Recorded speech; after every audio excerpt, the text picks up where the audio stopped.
English Club for You. Слова, уроки по живописи маслом. А мне лично хотелось бы акрилом. Да хоть акварелью, хоть гуашью, хоть темперой. Разницы нет. Уроки направлены на то, чтобы настроить видение, аппарат, глаз, чтобы замечать правильно.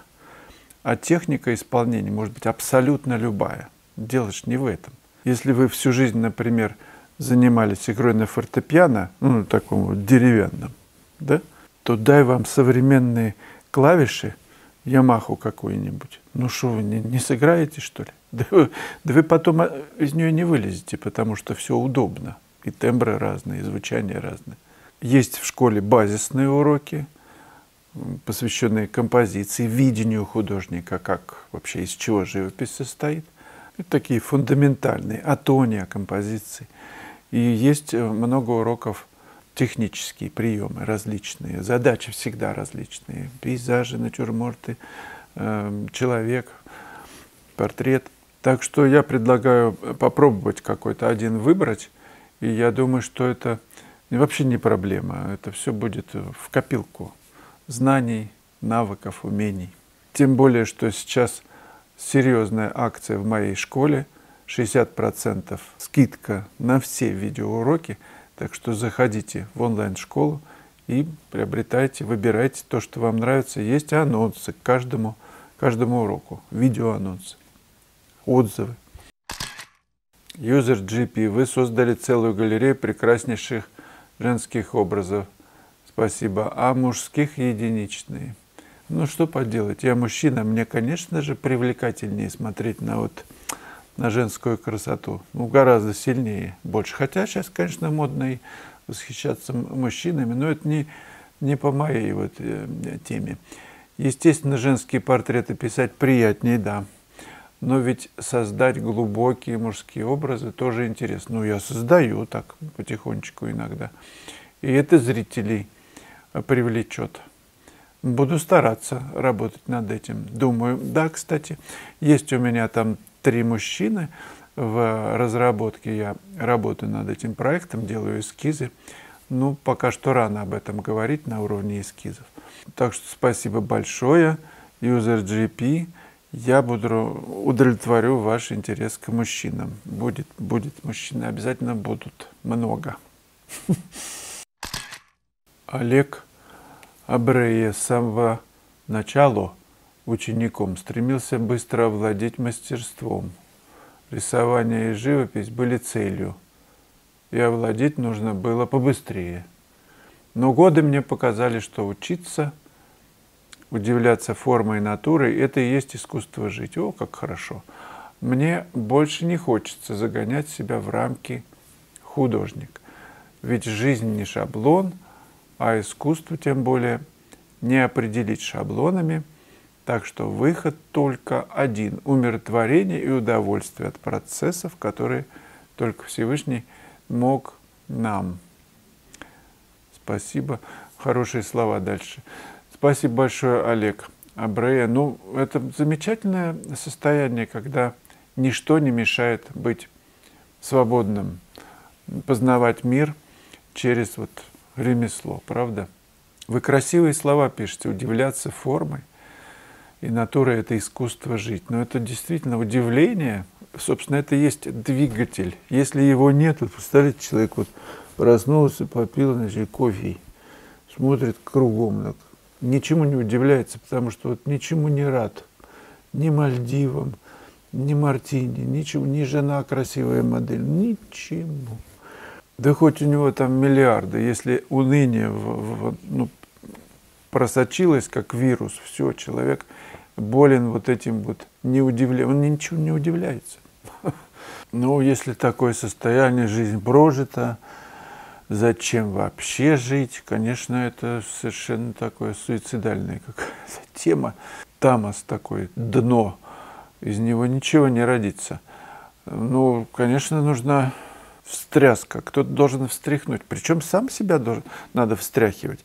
И если такая возникает унылость, один хорошо мне сказал знакомый, он говорит, если возникает такое чувство такой апатии, да, понятно, о чем я говорю, он говорит, я сразу иду в зал, То есть мышечные какие-то нагрузки, сразу кровушка заиграла, адреналинчик, там все подскочило, чего-то там еще, тестостерончик нашелся где-то там в каком-то чулане, все заискрилось и забурлило. И вот из этого состояния может родиться шедевр, все что угодно.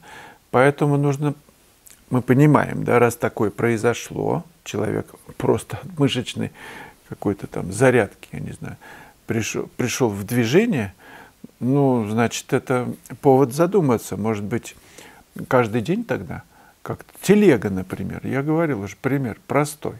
Это самосмазывающийся механизм. Солидолу там все накручено в колеса. Телега.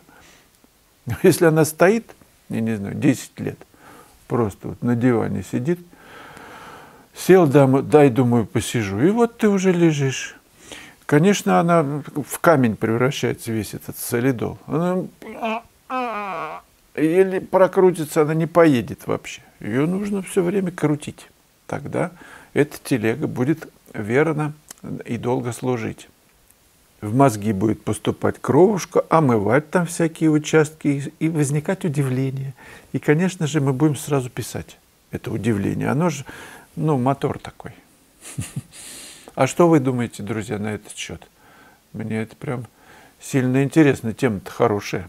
Художники народ вообще такой мощный. До последнего пишут. Вспомните, Фешин, значит, умер во сне. На мольберте был незаконченный натюрморт. Вы представляете? Владимир Иванович Козин. Мы знакомы. Ему 100 лет недавно исполнилось, он в Риге, значит, известный довольно-таки художник. Пишет все время, 100 лет. У меня есть на канале интервью с ним. Посмотрите, как он красиво говорит о живописи, о композиции. Очень красиво Сергей Яценко написал недавно. Если у вас появилась мысль стать художником, чтобы зарабатывать деньги, вам нужно отказаться от этой мысли как можно скорее. У меня на обратной стороне палитры написано: человек, который хочет быть свободным, становится художником. Ради свободы нужно очень многим жертвовать. Художник – это не заработок, это образ жизни.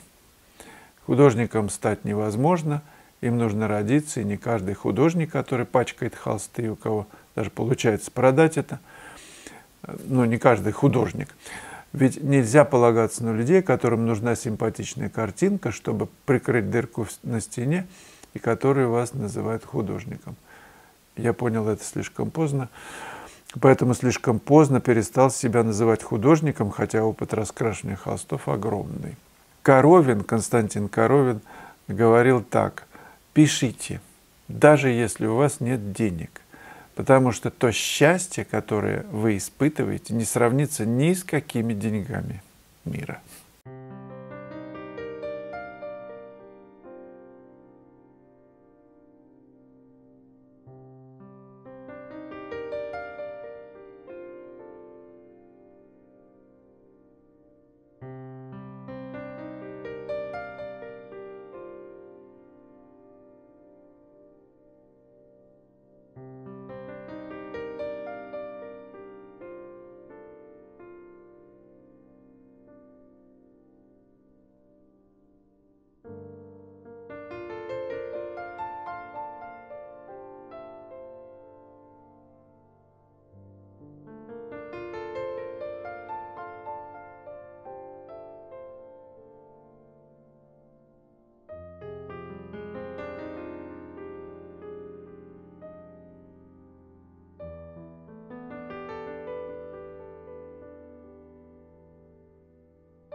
В конце ролика, в конце заставки будет прямая ссылка на видео 106 «Касание в живописи».